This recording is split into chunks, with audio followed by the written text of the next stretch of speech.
សូមជូនកំណាត់បទពាក្យ7ក្រោមចំណងជើងថាអ្វីដែលខ្ញុំចងចាំពុំអាចបំភ្លេចបានសូត្របែបកុមារបាទថ្ងៃទី24ជួនចុងខែកក្កដា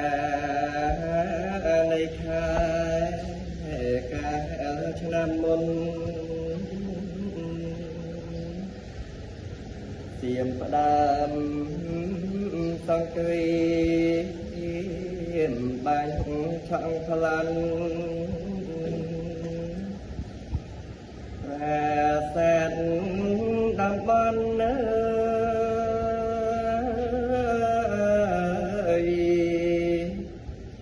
ក្បែរព្រំដែន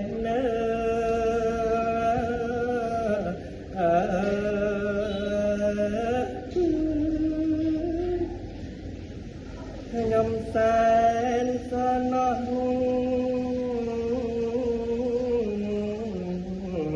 នឹកសណោះ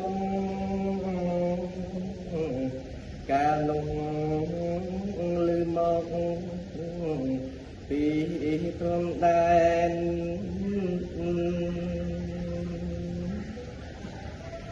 ថាគេ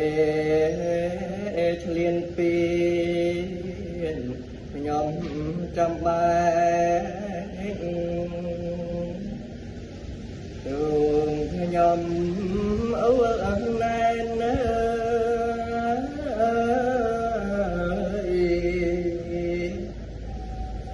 ពេលដឹង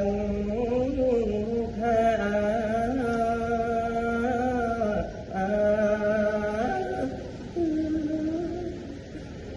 បងប្អូនដែលរស់នៅ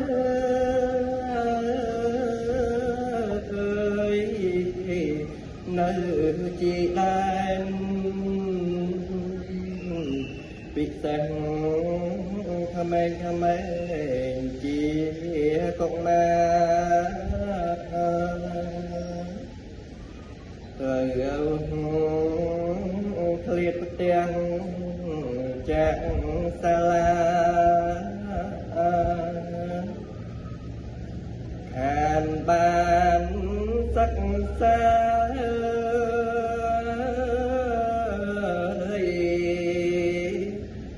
ទៅហើយនៃ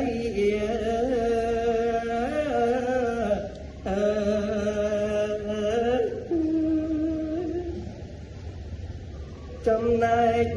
ខ្លាំងទៀតណា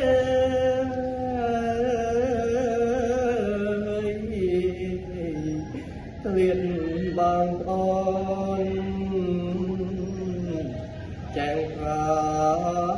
ពន្ធកូនទៅទីតីសង្គ្រាម4យប់លើ5ថ្ងៃប្រជាប្រុសស្រី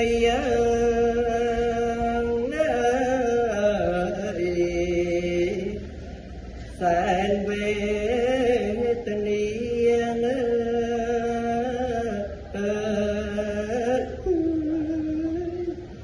បាទសូមអរគុណ